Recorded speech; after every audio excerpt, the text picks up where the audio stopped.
Today I'm out in the shop talking about dual battery design and installation, or adding a second battery to your already existing battery in your off-road vehicle, RV, or work truck to give improved power performance out of your batteries.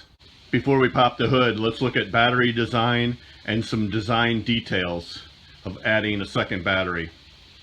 This video covers the dual battery installation on my 2005 Ford F-150 Lariat with a 5.4 liter, but it covers all 2004 to 2008 F-150 trucks. They all have the same Group 65 battery in them, all located in the same spot in the engine compartment. Now, there are various reasons why we'd want to install a second battery in our trucks. Some of them include additional power for cranking the engine, which is important especially during cold weather conditions. Additional power for accessories like stereos, winches, snowplows, off-road lights, or whatever. In my case, I'm running a snowplow, and it really needs a second battery. I can see the lights dim when I actuate my plow, so when I have the second battery in, the plow has plenty of power and I don't have that problem. Another reason, additional power when camping or off-roading. A lot of people that do camping or off-roading like to have a second battery as a backup battery or for additional accessories. So once we have that additional battery, we want to isolate the main battery from the auxiliary battery. And I call the main battery, the vehicle battery, the main battery. And I call the house battery, which some people in RV land call the house battery, an auxiliary battery. So we want to isolate the main battery from the auxiliary battery, so the main vehicle battery will always start the engine, and the auxiliary battery is used for any number of purposes when camping, right? Lighting, heating, powering equipment. So for the dual battery design, here's some design ideas. When we install a second battery, it makes sense to isolate the two batteries when the batteries are not in use. And a couple of reasons: parasitic loss of the main vehicle battery will not drain the auxiliary battery, so you always have a backup battery so that you can jump start yourself, or you can use that auxiliary battery during camping or whatever, and it will not drain the main battery, so the main battery will always start your engine. It doesn't make sense, however, to isolate the batteries if we need the full battery power, the full cold cranking amps, to start the engine. For example, a diesel engine equipped truck that comes from the OEM with two batteries wired in parallel. That vehicle is designed to always have two batteries, and it needs that additional battery power to start the engine.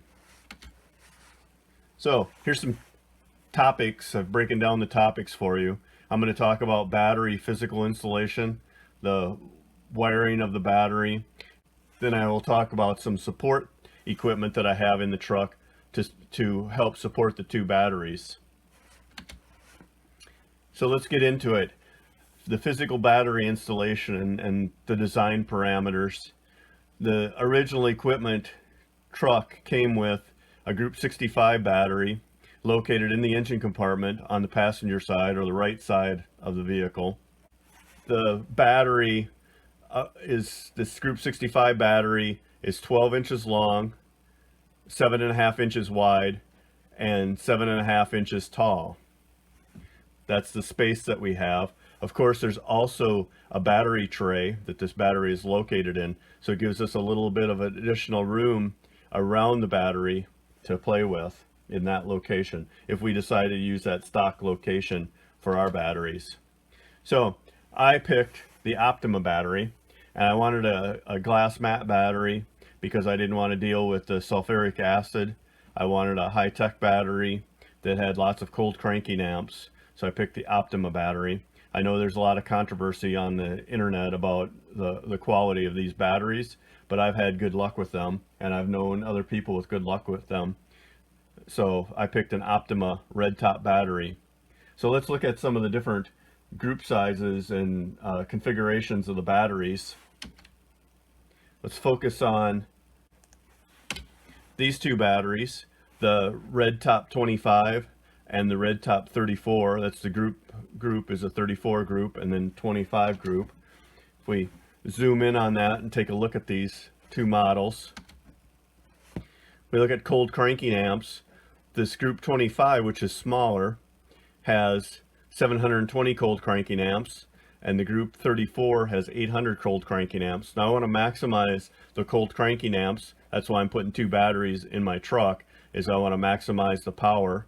And if you look at the reserve capacity, this group 34 has 50 amp hours as opposed to the 44 amp hours of the group 25. Now if we look at the overall dimensions, the 34 isn't that much bigger than the 25. And look at this 25 group has this flange on the bottom of it right here, and the 34 doesn't. So it's taken, the 34 group is using that space for battery storage for the cells instead of using it for a flange. That's some of the reason why you're getting more amps out of it, I believe. But if we look at it, if we look at the width, it's not even a quarter of an inch wider. The length, it's about a half an inch longer. So in this direction, it's about a half an inch longer. And the height is about the same. It's not even a quarter of an inch taller. So it makes sense to go with the larger battery, the more cold cranking amps.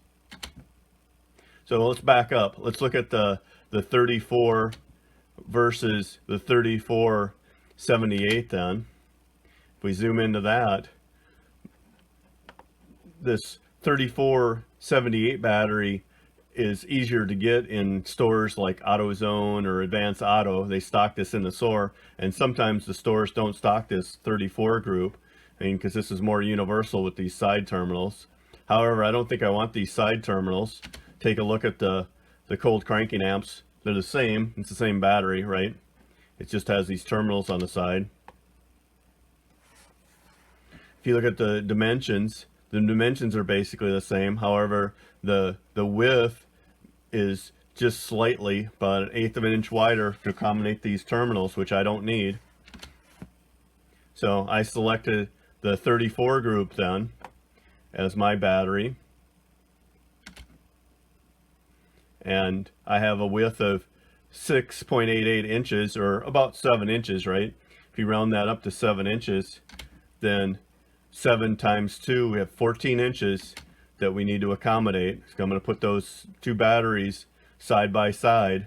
So using this edge right here, I'm going to put two batteries together. I have to accommodate 10 inches wide by 14 inches long is the space I need to mount two of these batteries side by side. If we go back and look at our Group 65 battery, that battery was 12 inches long, 7.5 inches wide. So I have 12 inches plus whatever battery tray that I have. So I might have a little more room than 12 inches if I take that battery tray out. So 14 inches seems reasonable, and that's what I've done. I put those two batteries in the stock location side by side, and at 14 inches will fit as long as you remove that battery tray. So what does that give us? That gives us two 800 cold cranking amp batteries, 800 cold cranking amps for each battery, or 1600 cold cranking amps for the dual batteries. That takes care of the physical design. Let's talk about the electrical wiring side. It looks complicated, but let me explain it to you, and it's really not that complicated. Now I have 3 batteries shown here, and the reason for that is because I was in a hurry to get 2 batteries installed. So we're going to talk about these 2 batteries right here to start with. This is the configuration that I originally put into my truck, and the reason I did that is because I needed my terminals to be located here. So here's the outline of that 65 group battery. It had the negative terminal here and the positive terminal here, so you can see how I've lined up my 2 terminals to that stock battery so that I didn't have to stretch or manipulate my negative battery cables. They would still work on these 2 batteries in that same location. And now you can mount your two batteries in this configuration if you get a 34R, group 34, and with the R, so the terminals are reversed, and then a standard 34 group battery, so the terminals are in the standard location. It'll work like this in the stock location. However, I don't want to mount mine that way. My end result is to, let's get rid of that third battery. This is my end result. I want to mount my two batteries this way in that stock location. So my two terminals, my positive terminals, are close together so I can minimize my cable length. And I want to mount my battery isolation solenoid close to the batteries so that I get maximum amount of power that transfers between the batteries when my relay is energized.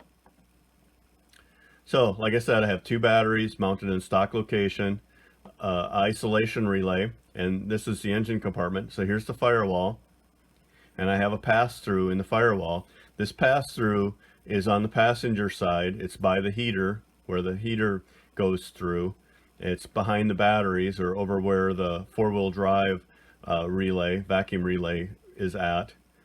And I use that same pass-through that a wiring harness currently goes through to take my wires through.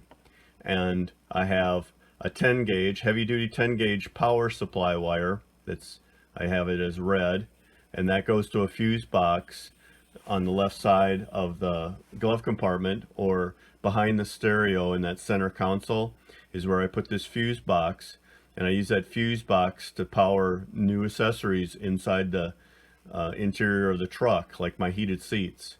I added heated seats to my truck, and I power it off of this fuse block. I also come off a 10 amp fuse with a white wire, and I go through a relay that's keyed.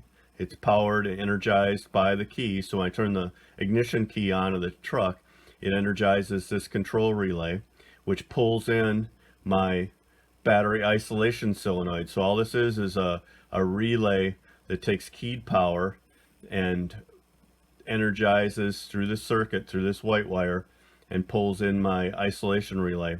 Now also in this circuit, I also have a manual switch that's on the right side of my instrument cluster. That it's a rocker switch, so I can either have it in auto or off, so I can turn this isolation relay off, so when my truck is running or the key is on, I can turn this off so I can keep my two batteries isolated if I choose to. So normally I'm just going to have this one be closed, and it's going to be in auto, so I turn my key on, it's going to energize this relay immediately, and then I'm going to have full battery voltage to start my truck. But I can also choose to not do that and keep them separate if I'd like to. And so say I have one battery that's bad, I know there's a cell bad, or if I want to check my batteries, turn the key on, turn this switch off to the opposition, turn my key on, it'll keep the batteries isolated, and then I can read the individual battery voltage from each battery on their own separate gauges. That's why I have two 12 to 24 volt gauges. And those gauges, I turn them off and on using a relay.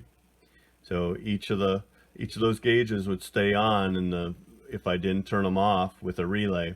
So this relay is energized by the overhead console. This is controlled by the same circuit, this power delay circuit that controls the windows and the stereo. So that circuit in my truck in the Lariat stays on for about 20 minutes unless you open the doors. If you open the doors, then this circuit shuts off. But as long as when you shut the truck off, the stereo and the power windows stay active for about 20 minutes, and so I keep my gauges active for that same amount of time using that circuit to turn them on and off.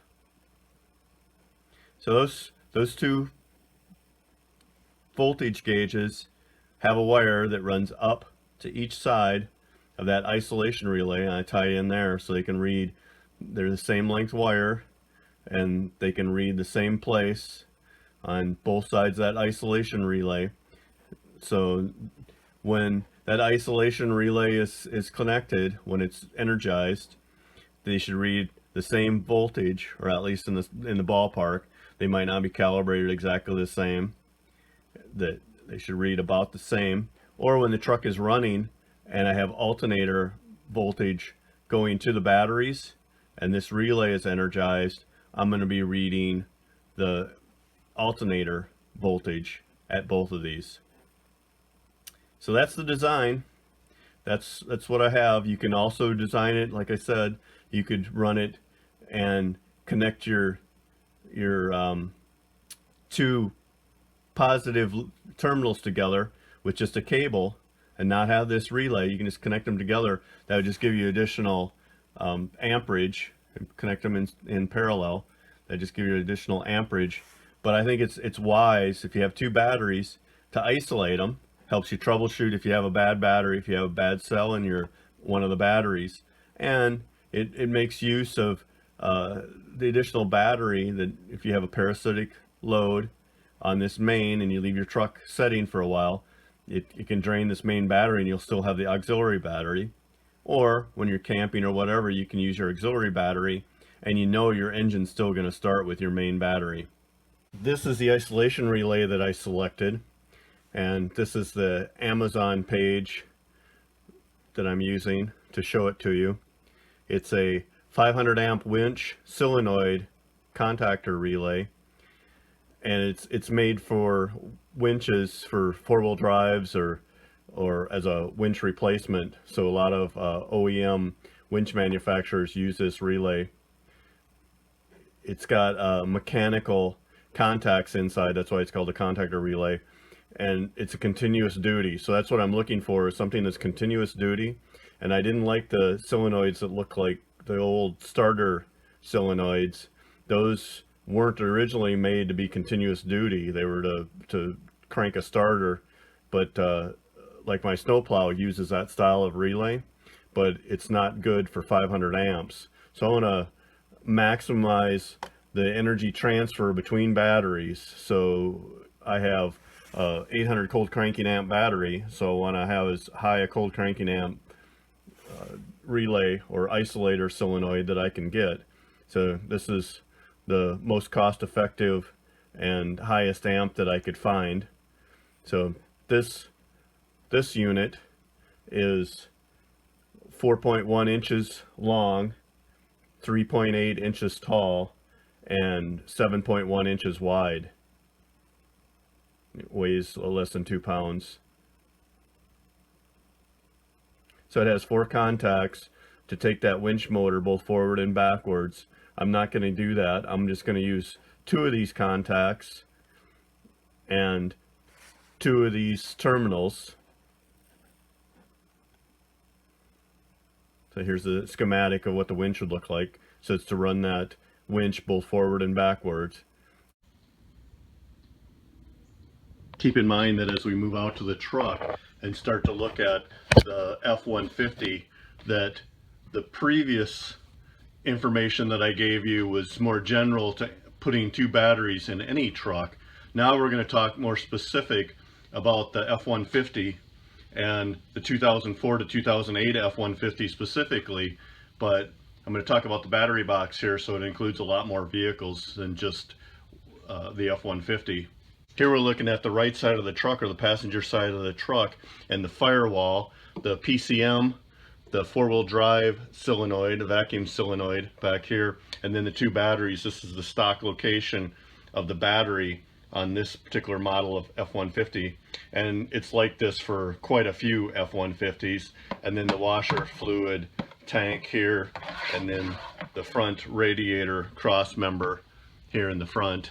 I show you this so that you can see 2 batteries actually do fit here, and those are those group 34 and group 34R, and I've still got my 2 batteries configured so that the posts and the wiring harnesses still work in the stock configuration, and this is a good option for a lot of trucks.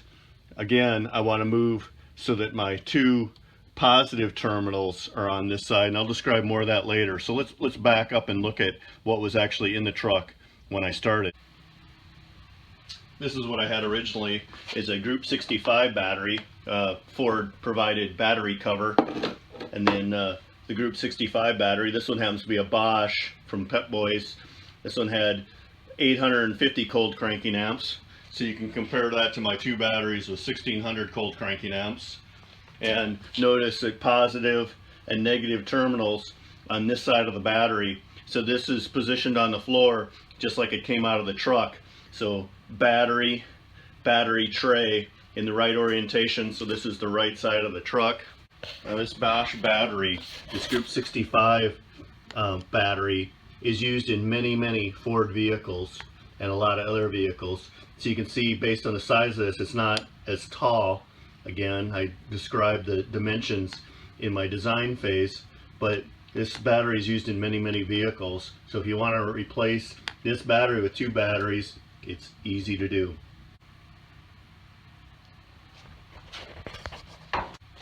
This is positioned just like it came out of the truck. So this is in the right orientation. So this is the right side of the truck.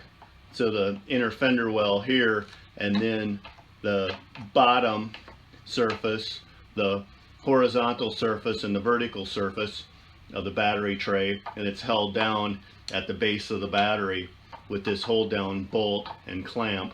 And then there were 4 bolts, all 15/16 by 18 coarse thread bolts, 4 mounting locations, and I reused 2 and had to use 2 longer bolts.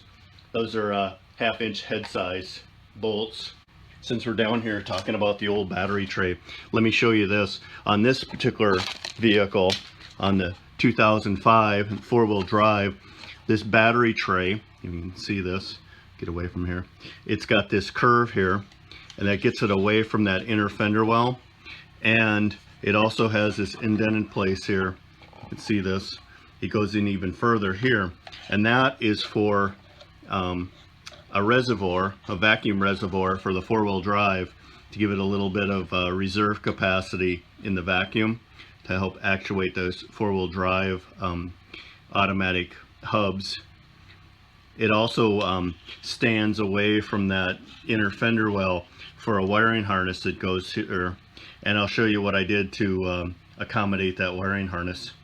And the distance between these mounting holes is 10 inches for the base ones, and then for the upper ones, it's 10-inch dimension.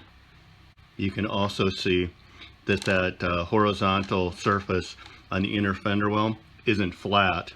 It's only flat for a short period of time, so you need to accommodate a flat surface for the 2 batteries. You can see how this one stands off a little bit on these 2 tabs.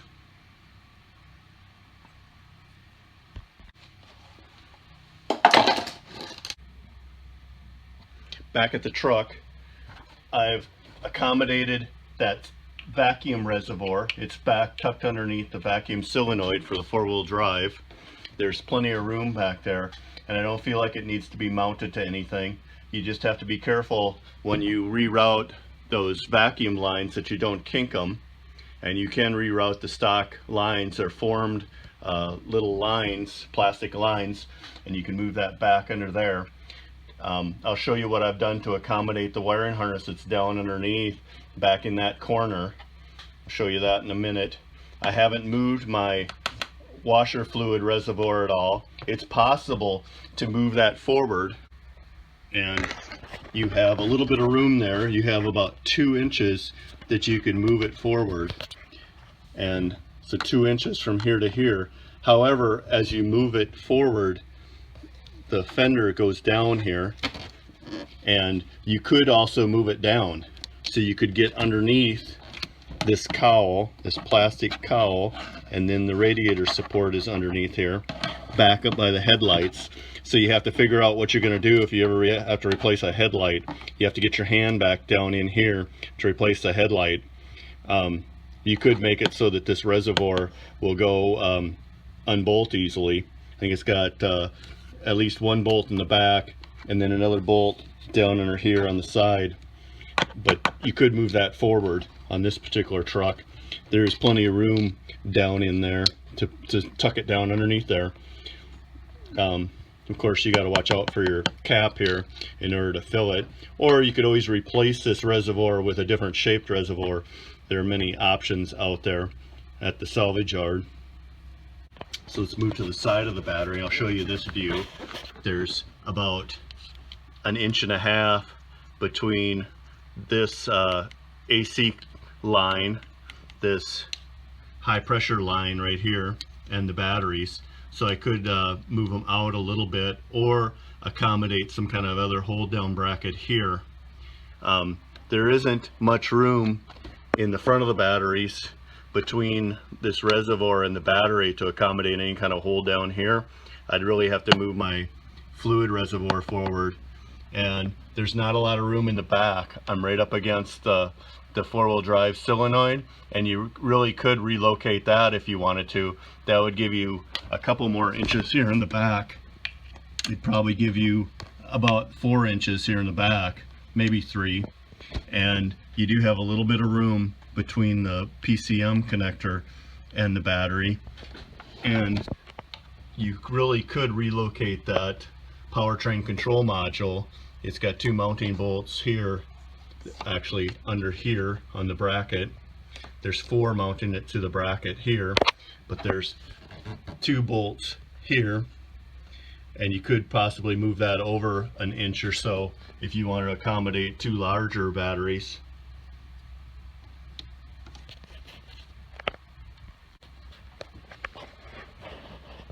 Again, 2 Optima batteries, a 34 group and a 34R.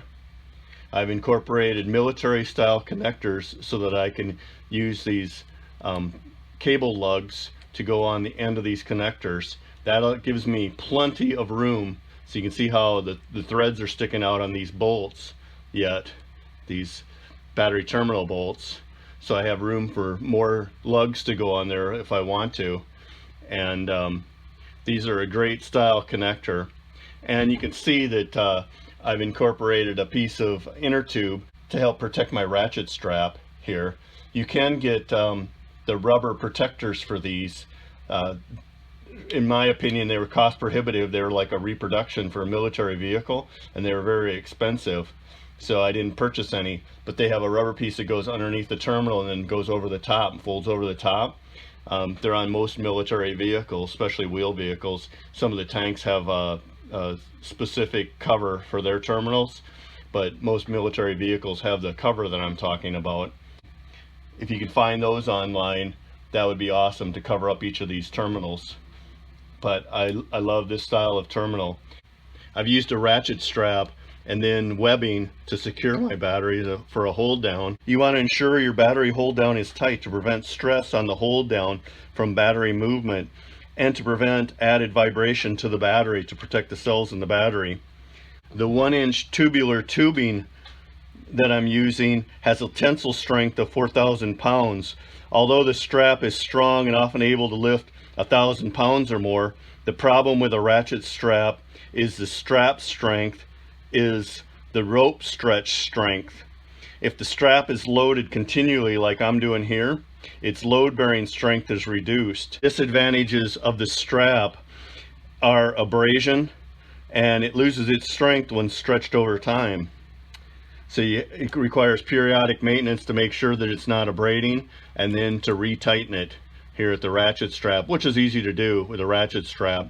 With periodic inspection, retightening of the strap, and periodic replacement, I think the strap will be fine. Boats and other marine applications use a strap in their battery box all of the time. For my design, I wanted to use a lashing winch. It's like a ratchet strap, but it's often bolted to a trailer and requires a tool to tighten. The lashing winch is more compact and would not be a risk of shortening across the positive and negative terminals of the battery. However, this is what I started out running, is this configuration, and you can see with a little bit of corrosion on my ratchet straps that I've been running this configuration for about 10,000 miles. I'll show you this in the truck in just a minute, but this is the drawing that I did of my piece of plywood underneath my battery. and I know plywood isn't often the best material, but it gave me the correct thickness and it gave me a flat surface to mount my batteries on. And what I did was I drilled 2 holes 10 inches apart on my plywood, so it's a 9-inch by 12 3/4 inch piece of plywood, and it gave me 1 1/4 inches to bring my bolt holes in on one side and 1.5 inches on the other. So then again, 10 inches apart. And what I did was to accommodate those 5/16 bolts, I made them 5/16 diameter holes, and then I also did a countersunk of 1 3/8 inches, so I could use a fender washer inside of each of those to give my plywood more strength. And really I intended to replace this piece of plywood, so I didn't treat it. You really should treat it with something that you know it's going to get wet, or use a marine grade piece of plywood. I didn't do that. I used just a regular piece of 1/2-inch plywood, and you can see here there's the second piece that I have the holes marked out here and the cut line on it anyway, and that was going to be a template, so just 1/2-inch plywood is what I used. But so I'd recommend you treat that with something. And then for my hold downs, which I'll show you in just a minute, I used 1 inch by 1/8 flat bar that's galvanized, and you can pick that up at any hardware store, and it's pre-drilled with holes, so it has 2 holes pre-drilled that are 10 inches apart, so it made it easy fabrication. And then you can go longer than that as the space allows, and I'll show you how I incorporated that actually in the truck.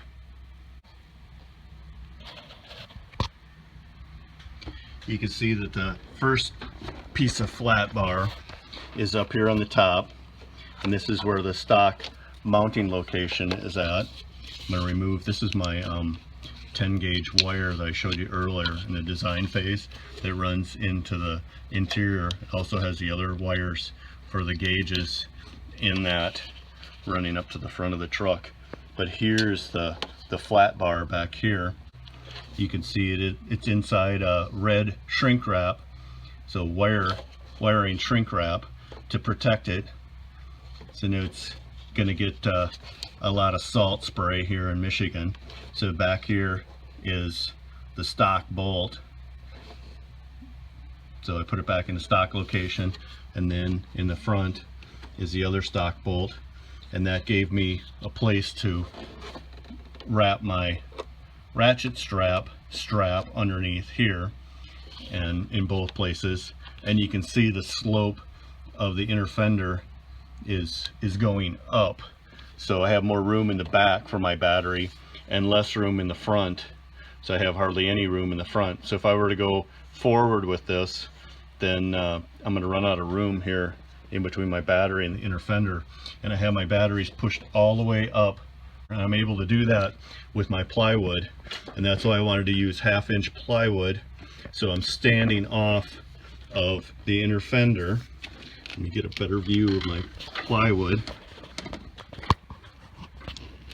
Standing off of the inner fender with the plywood.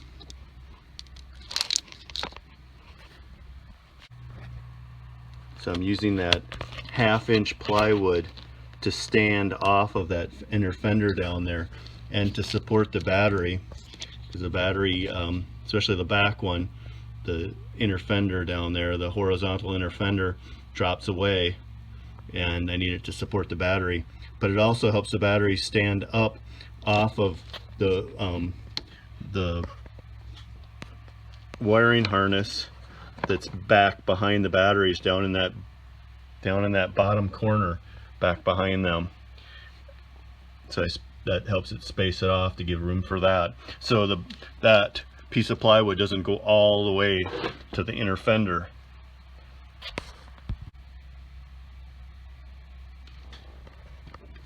So I incorporate that second piece of flat bar, just like the one that's on the top, down there underneath the plywood, and it goes from hole to hole underneath the plywood. Let me demonstrate that. This is why I drew circles on this board. Instead of marking it for drilling, I drew circles here, and so I could demonstrate this and just use that piece of galvanized flat bar. This happens to be 3/4 flat bar, but it's still the same. It has the 10-inch spacing between the holes. So this would be underneath the board, and I just run my webbing then underneath that. I loop it and run it underneath there. This isn't the same webbing. This isn't the tubular webbing that I used. So tubular webbing has more strength, has that 4,000 pound capacity, but I just run it like that. Then that gives me adjustability this way. I can move that strap wherever I want it, and then bring it up to the battery and use the strength of double webbing, and it works fine into that ratchet strap.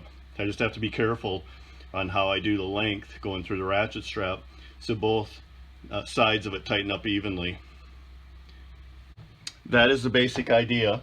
So I'm using the ratchet strap as a hold down and the plywood as a spacer and a flat surface so that both batteries have a flat surface to sit on, and that 1-inch flat bar gives me adjustability in my ratchet straps, so I can move these ratchet straps so they're positioned here on the battery where I want them.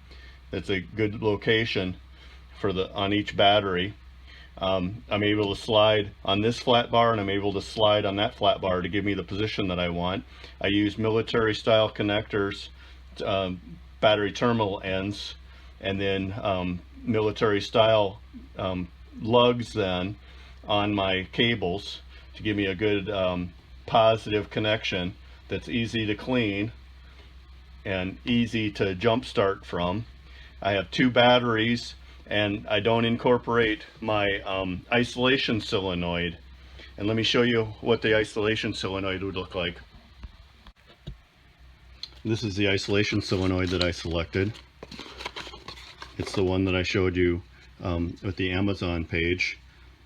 Mounts here, and then has the 3 energizing connectors here, and then the 4 lugs to attach it. Again, it's got the same kind of lugs, so I can use my cables that I like, and found these to help protect it.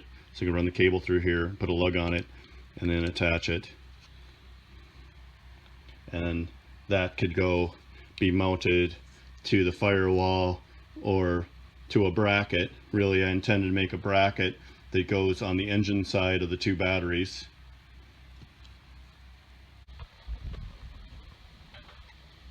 I intended to make a bracket and put it here in between the 2 terminals on the battery, and so it would be right there where you have to be careful so you don't come in contact with the terminals. So that's why I wanted to use these lug protectors on it, but just coming off of the base down there with a bracket and mounting it here, so they could easily be removed if I needed to get to any of these wiring harnesses or the 2 lines for the AC. And then it would be in between the 2. I'd have the 2 wires that go from the 2 terminals, so I'd move the batteries around. I'd turn the batteries around. This battery would go back there. This battery would be turned around and come here, so the 2 terminals would sit side by side. So the positives would be here, the negatives would be out there, so I don't have to worry about anything coming in contact with the 2 negative terminals out here, and my 2 positives would be here on the inside, so they'd be a distance away from everything.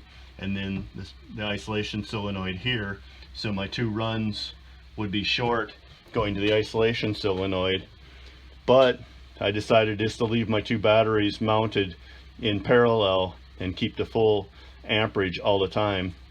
If I'm going to do a lot of off-roading or solo work like that, or RVing where I'm going to pull power from one of the batteries, then I would use the isolation solenoid.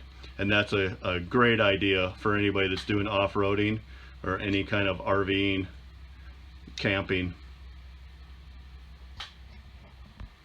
Part of the reason why I wanted to do this video is because if you look online and you look for some ideas on how to mount an auxiliary battery, especially on the F-150, that you can come up with some crazy ideas. Here's the shifter and the center console. So somebody's trying to mount a battery into the center console. I don't know if that's a joke, or I mean it'd fit in there, but you're wasting all that console space. I guess it would work. Kind of a crazy idea. And here's one where they're trying to put a battery, and here's again, it's the Optima battery, so you can mount it on the side. They're trying to put a battery under the rear seat. This is similar to what I have, a split bench seat in the rear. And so they've removed their jack so that they can mount their battery there.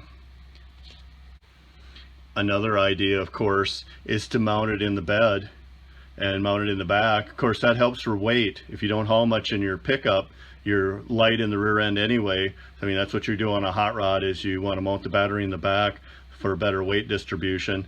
But that takes up precious cargo space in the back, and that's not what I want to do. I use my bed for hauling stuff periodically, and that battery would be in the way. Again, you can see from this battery, that's a marine battery box that has a strap hold down, and it's not near as robust as my ratchet straps in my setup. It's just a pull and hold type of a strap, so definitely not very robust for holding down a battery. During a rollover, that might be an issue. So I misspoke earlier.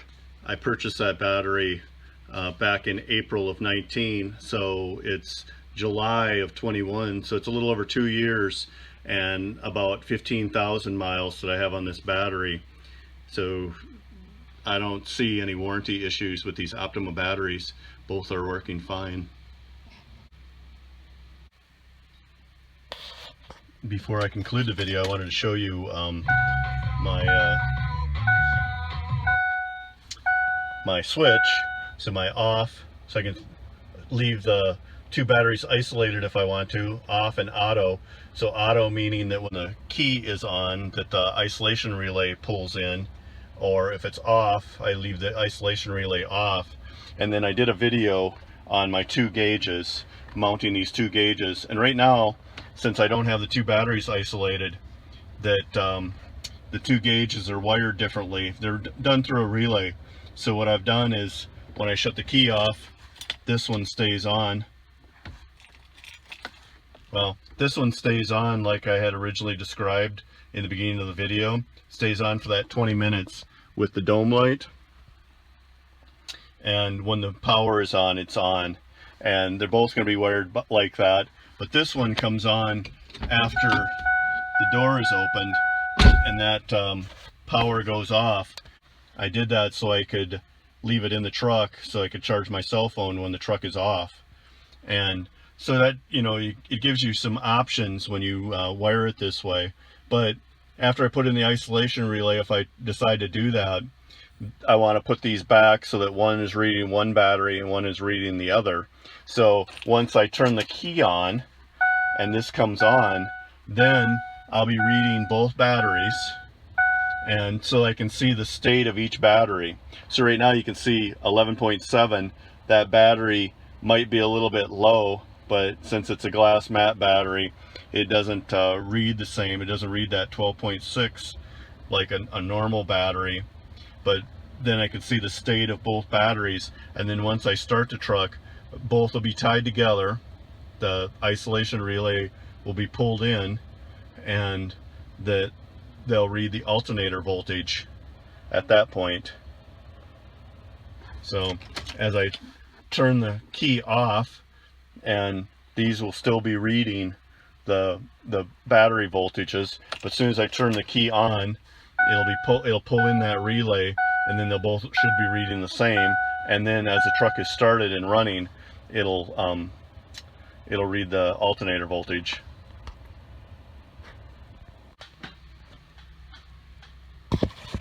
That concludes the video.